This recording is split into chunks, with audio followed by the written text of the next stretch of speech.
Good afternoon, everyone. I, Ankit, on behalf of NEN and Wadhwani Foundation, would like to invite you all for this webinar and also introduce our expert, Vikas Verma. He is the founder and CEO at the Color Factory and an alumnus of St. Stephen's and FMS, Delhi University, a management professional with in-depth experience in consumer products, retail and IT media industries in key areas of sales, marketing, operations and logistics. In 25 years, he has acquired critical experience of handling a startup, setting the vision and agenda and conceptualizing a business strategy and executing against it. He has 8 years of entrepreneurial experience in retail and IT industry. Before I hand over the floor to Vikas, a quick note to all our attendees. You will be on mute. You may ask questions by typing in the panel provided. Over to you, Vikas. Thank you, Ankit. Good afternoon, everyone. I'm going to talk to you about, well, I'm going to share my experiences, not really talk to you. I'm going to share my experiences of how I turned an entrepreneur. Let me just get this slide going. Great. So, being an entrepreneur is something that a lot of us think about. A lot of us want to be entrepreneurs. It is something that others from the outside world see as something very glamorous. Being the master of your own destiny, having a company of your own, and you read stories about entrepreneurs who have made it big, who have created success stories, and you want to emulate the same. It sounds from the outside glamorous and all that, but there is a lot of blood, sweat, the occasional tear, and a lot of grime that goes into it. More than that, there is a lot of at times failure, setbacks. It's a lonely and a difficult journey, but it's a journey which is for those who commit themselves to a career as an entrepreneur is full of excitement and fun. But certain prerequisites that you must be aware of, that you need to contend with, is the fact that this journey will be full of setbacks. I know of no entrepreneur who has had a graph which is one success to the other. Most of the successes that we see around us are built on foundation of a number of failures from which they derive their learnings and continue down that path of an entrepreneurial journey to reach success. Just a couple of quotations which I thought were very apt to share with you in terms of being an entrepreneur is one. The first one is from Winston Churchill, who talked about success is walking from failure to failure with no loss of enthusiasm. And the other is Bill Cosby, who says, in order to succeed, your desire for success should be greater than your fear of failure. Now, having said that, let me talk about myself and how my journey started and how I became an entrepreneur.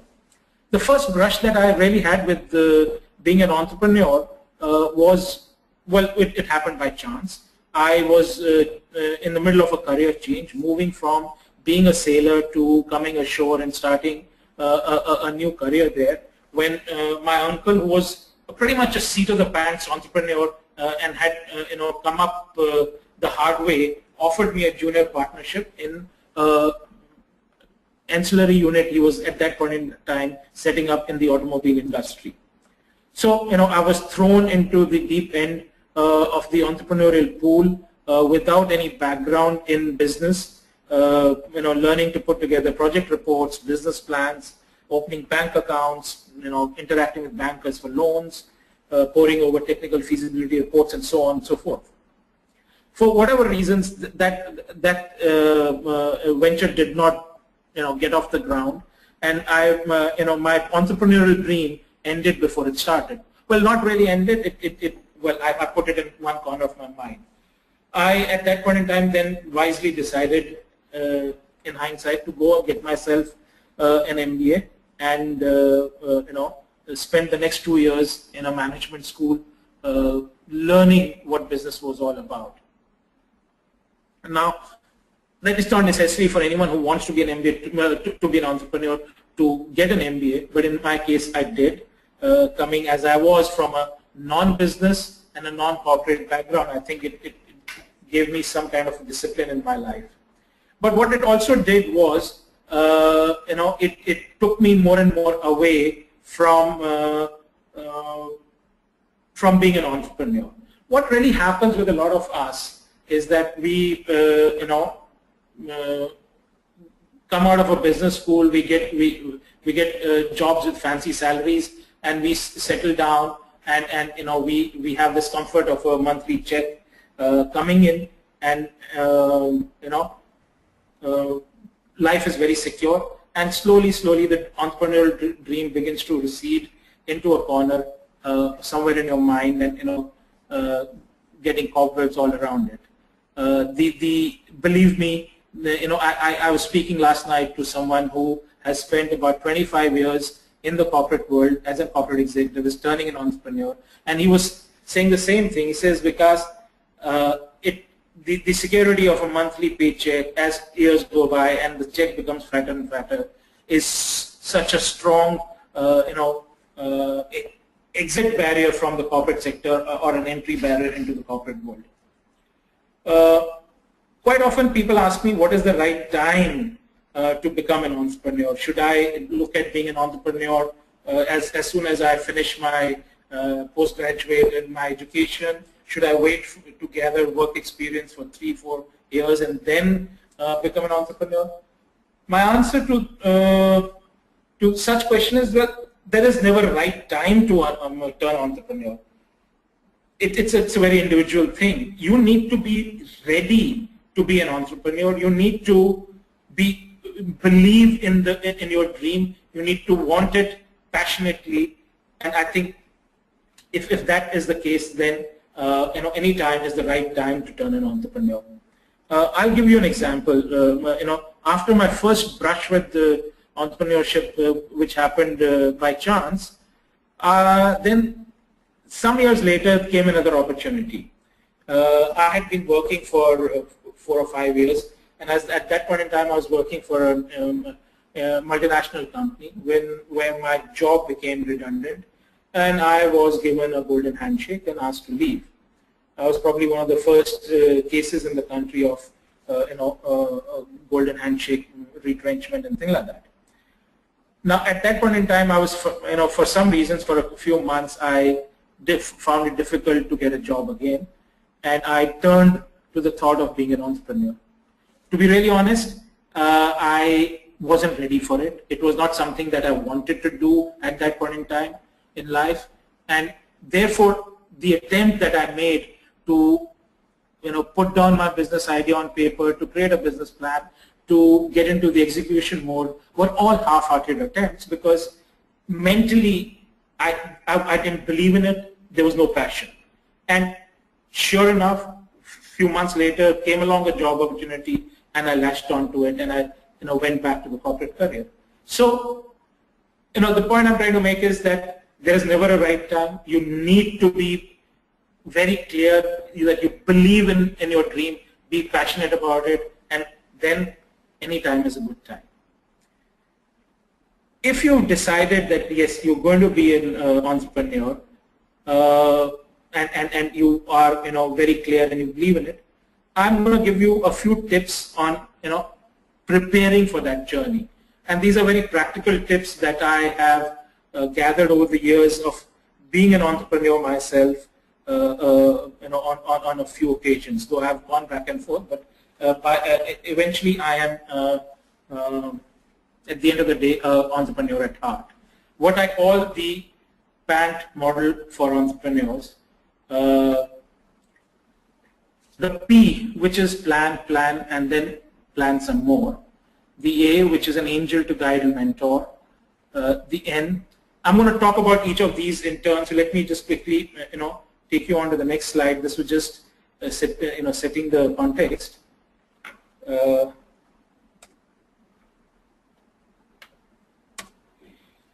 Okay, so Here you are, a few years out of business school, or perhaps any other postgraduate school, and you have thought of turning an entrepreneur. I have, believe it or not, come across people who have decided to turn entrepreneurs, have started doing things, but have actually no plan put down on paper. They have a vague idea of what they want to do. They start working towards it. My advice to all of you is that if you're really serious about being successful as an entrepreneur, one of the basic requirements is detailed planning down to the crossing your I's and T's and things like that. And when I'm talking about planning, I'm talking about work out your business idea, put in place how you will service the customer, why will the customer buy you, doing all those things that are required for a business plan. And what makes a good business plan is a topic for another day. But getting in place as detailed a business plan as you can, including financials. I remember the first business plan that I made for my first venture was so detailed that it even detailed the number of A4 sheets that would be used as stationery in the office on a daily basis, and costed them as part of admin expenses. I'm just giving an example. The investor we eventually convinced to invest in our company, one of the things that the investor fed back later was that we've never seen financial workings which are so detailed and comprehensive and take into account all scenarios. It just prepares you well. So spend a lot of time on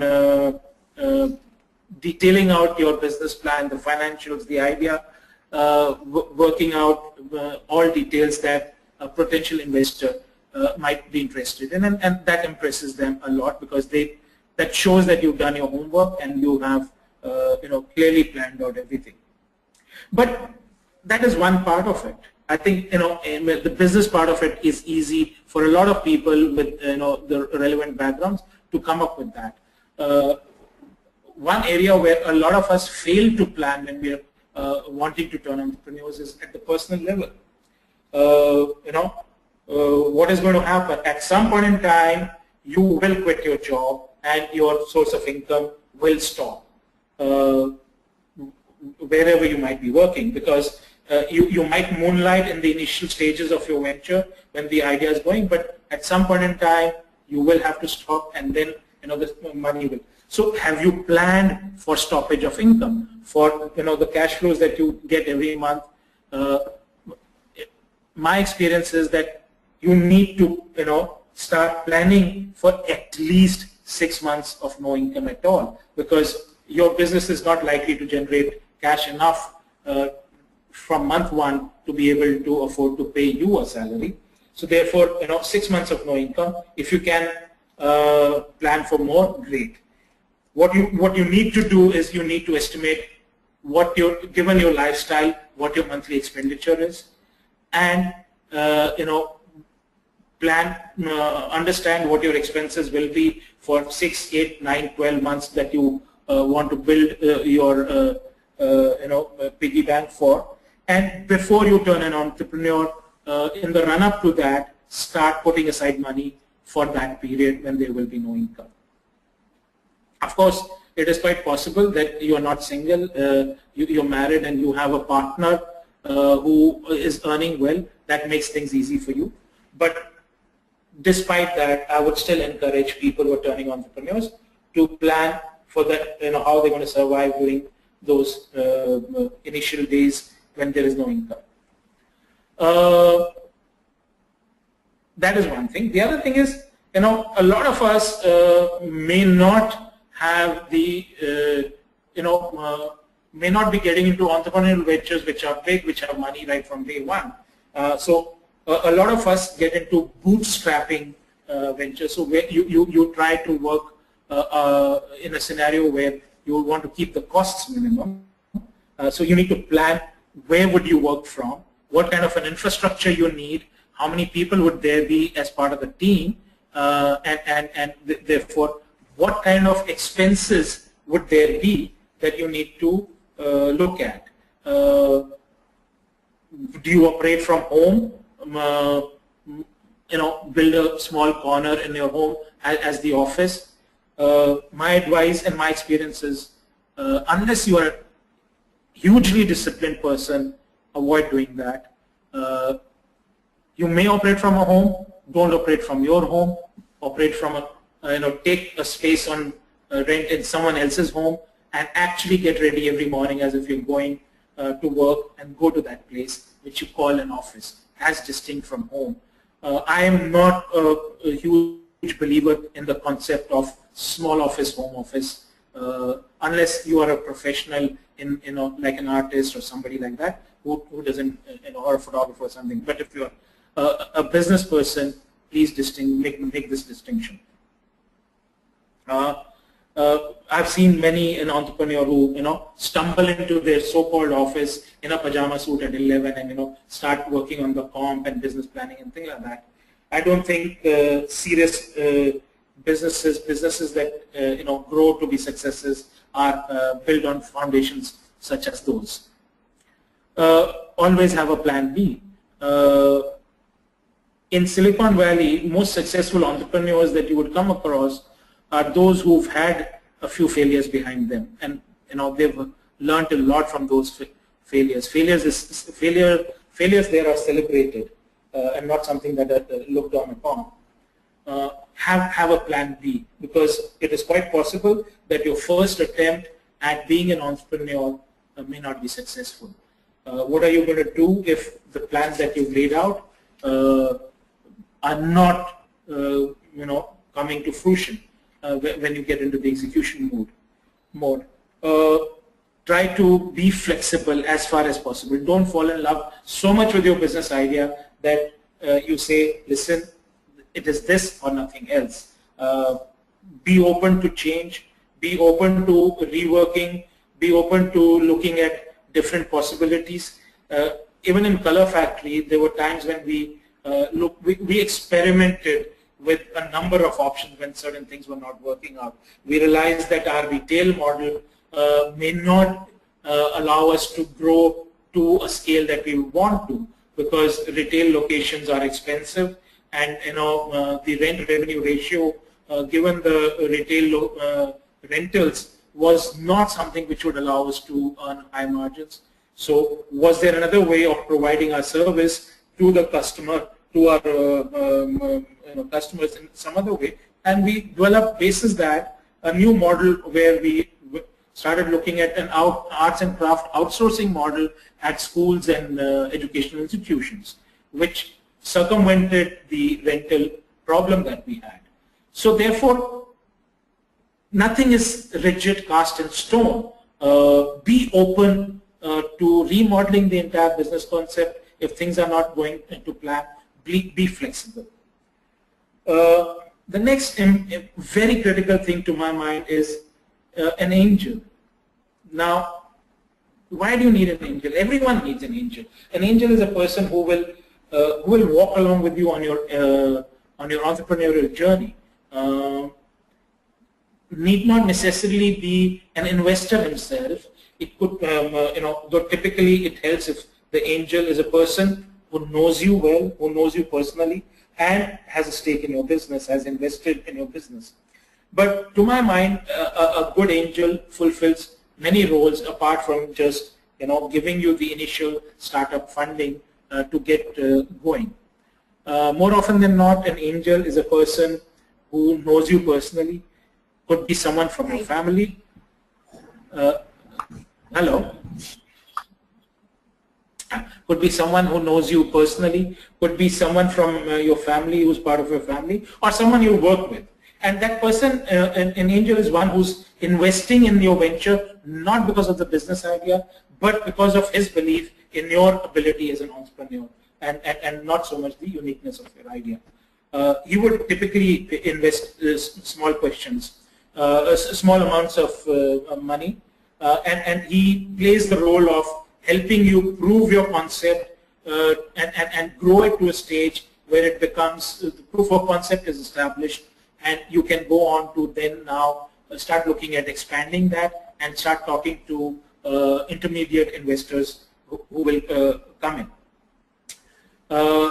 There are other ways of leveraging the angel is if you happen to be lucky enough to have an angel who has experience in the area where your venture is, then you can turn to him for guidance, for his experience in that industry. You could also use his network of contacts, and he could help you open doors. Talking about network, that's the third most important thing for a would-be entrepreneur, someone who wants to start on that journey, is to build a network of contacts. Where do you start? I think you should start early. I think even before the entrepreneurial idea has come to your mind, has taken shape, networking is something that you should begin doing straight away. It could begin in school, as early as school, college, where you become part of some informal networks, the alumni network, and things like that. Networking, to my mind, is one of the most critical tools in the toolkit of an entrepreneur. More things are done through the old boy network or your contacts than we care to admit. And someone who is able to network well has a huge advantage over an entrepreneur who is not able to do that. And if you do not have that skill, get that skill in your venture some way or the other. Either work at developing that skill yourself or ally yourself with someone who's a great networker.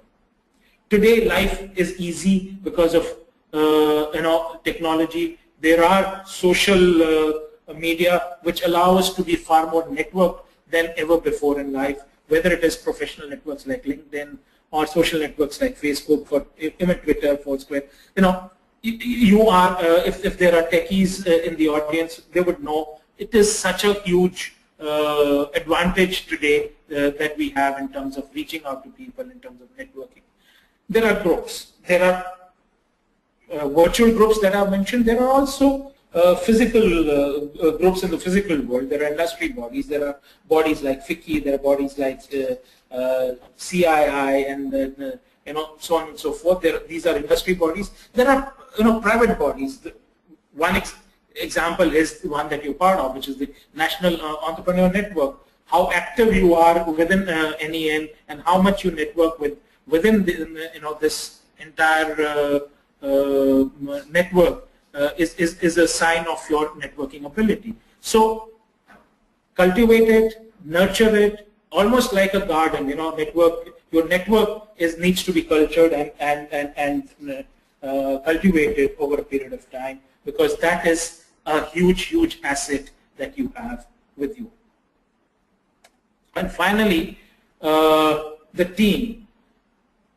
In my experience, most of the time I've seen organizations or startups get funded. One key element that stands out across all of them is actually the team. In my experience, investors are far more comfortable investing in a good, strong team behind the idea, rather than in and with a average idea, rather than a great, unique, path-breaking, killer app kind of an idea with an ordinary team.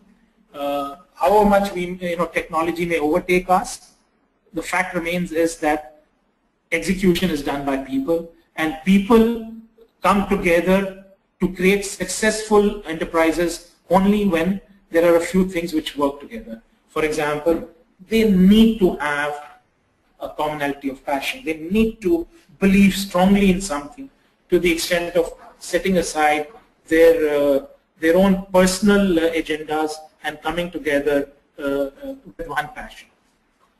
The team needs to, and this is, if you are the entrepreneurial driver for the organization, you need to ensure that these things happen. Diversity of skill.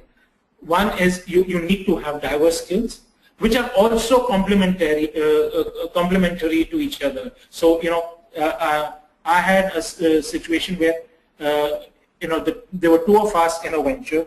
My partner was hugely detail oriented, would go down to the the lowest common denominator for each issue, chart it out and perfectly plan everything.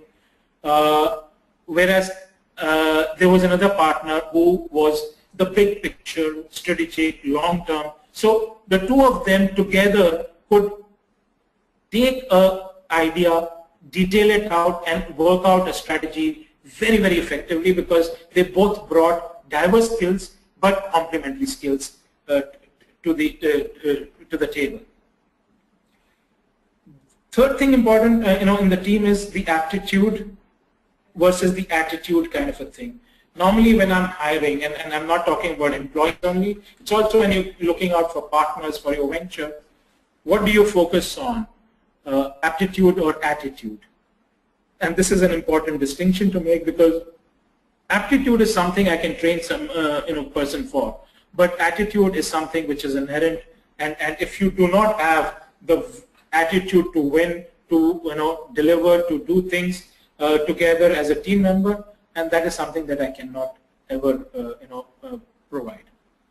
And then again, each member, while multitasking is important, to my mind, the ability to multi-skill is even more critical. And I'll give you an example from my organization of a person who was very good at managing customers at the front end on the shop floor, but didn't restrict himself over there. Started learning and displayed immense amount of skills, in other areas like the technology behind what we were doing, the creative art, art part of our business, and so on and so forth.